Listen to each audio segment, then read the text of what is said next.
Halo, perkenalkan nama saya Filipus Lase dengan nomor induk mahasiswa 859802161. Saya mahasiswa Universitas Terbuka dari Salut Prawira Gunung Sitoli UPBJJ Medan. Pada kesempatan ini saya akan mempresentasikan hasil tugas saya dalam mata kuliah Inovasi Pembelajaran dengan tema Automated Online Proctoring, di mana dalam pembelajaran digital, pelaksanaan ujian online menjadi hal yang semakin umum digunakan oleh perguruan tinggi. Namun, pelaksanaan ujian daring juga memerlukan sistem pengawasan yang mampu menjaga kejujuran dan integritas akademik. Salah satu teknologi yang digunakan adalah Automated Online Proctoring atau pengawasan ujian online otomatis. Pada video ini kita akan membahas pengertian, cara kerja, manfaat, perlindungan privasi, serta tips menggunakan sistem tersebut saat ujian online. Tentunya kita bertanya-tanya apa yang dimaksud dengan Automated Online Proctoring atau AOP. Automated Online Proctoring adalah sistem pengawasan ujian berbasis teknologi yang memantau peserta ujian daring secara otomatis dan cerdas. Tujuan utama sistem ini adalah untuk membantu memastikan bahwa ujian berlangsung secara jujur, tertib, dan sesuai aturan akademik.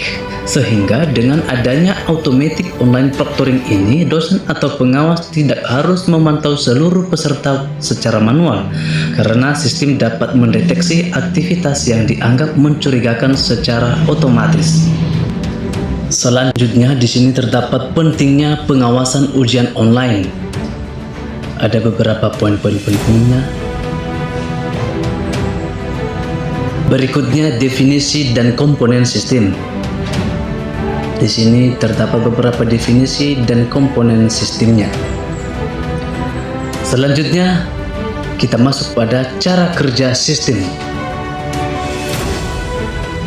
Di sini terdapat beberapa cara kerja Automated Online Proctoring secara umum. Yang pertama, verifikasi identitas.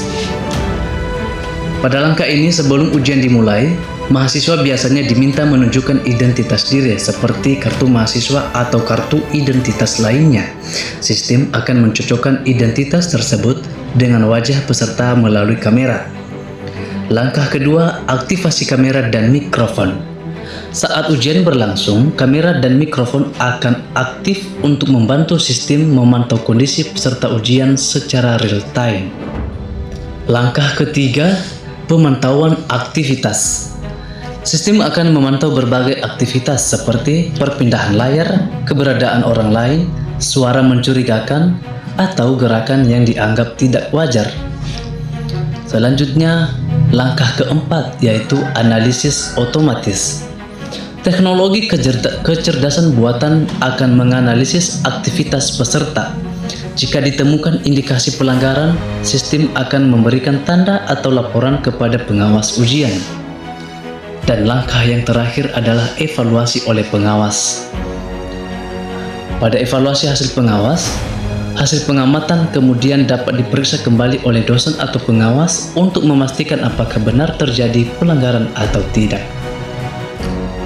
Nah, jadi di sini adalah proses verifikasi identitas, mulai dari pemindahan wajah sehingga pemindahan kartu identitas.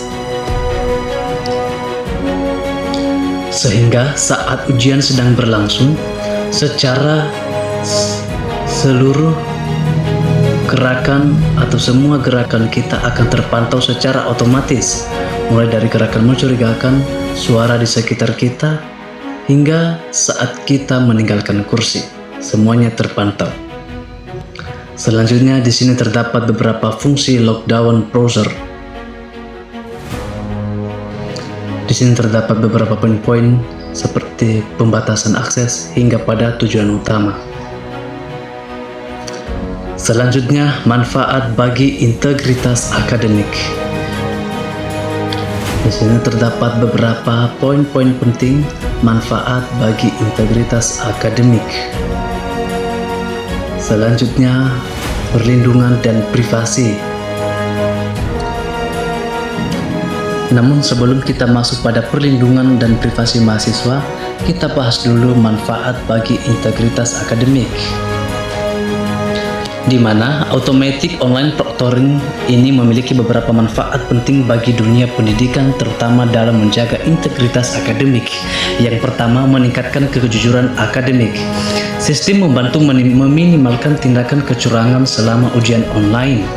Kedua, menciptakan ujian yang lebih adil. Semua peserta mengikuti aturan yang sama sehingga hasil ujian menjadi lebih objektif. Ketiga, membantu pengawasan jarak jauh. Mahasiswa dapat mengikuti ujian dari lokasi masing-masing tanpa mengurangi kualitas pengawasan. Keempat, meningkatkan kepercayaan terhadap hasil ujian. Jadi pada manfaat yang terakhir ini, institusi pendidikan dapat memastikan bahwa nilai yang diperoleh benar-benar mencerminkan kemampuan mahasiswa. Nah, sekarang kita masuk pada perlindungan privasi mahasiswa. Meskipun menggunakan kamera dan perekaman aktivitas, perlindungan privasi mahasiswa tetap menjadi perhatian penting dalam penggunaan automated online proctoring. Beberapa langkah perlindungan privasi yang biasanya diterapkan antara lain penggunaan data hanya untuk kepentingan ujian, selanjutnya penyimpanan data secara aman, selanjutnya pembatasan akses rekaman hanya kepada pihak berwenang, dan serta penghapusan data setelah masa tertentu sesuai kebijakan institusi. Karena itu, mahasiswa perlu memahami aturan penggunaan sistem sebelum mengikuti ujian online. Berikutnya, tips menggunakan sistem saat ujian online. Agar ujian online berjalan lancar, berikut beberapa tips yang dapat dilakukan. Pertama, pastikan koneksi internet stabil. Gunakan jaringan yang baik untuk menghindari gangguan saat ujian berlangsung. Kedua, periksa perangkat sebelum ujian. Pastikan kamera, mikrofon, dan aplikasi ujian berfungsi dengan baik. Yang ketiga, gunakan ruangan yang tenang. Hindari suara bising atau gangguan dari orang lain. Keempat, ikuti instruksi pengawas. Bacalah aturan ujian dengan teliti sebelum memulai. Dan yang terakhir, tetap fokus selama ujian. Sini hindari membuka aplikasi lain atau melakukan aktivitas yang dapat dianggap mencurigakan oleh sistem. Demikianlah presentasi singkat saya mengenai automated online proctoring atau pengawasan ujian otomatis. Semoga apa yang saya sampaikan dapat menambah sedikit wawasan teman-teman. Dan terakhir, kesimpulan, automated online proctoring merupakan teknologi yang membantu pelaksanaan ujian online menjadi lebih tertib, adil, dan terpercaya.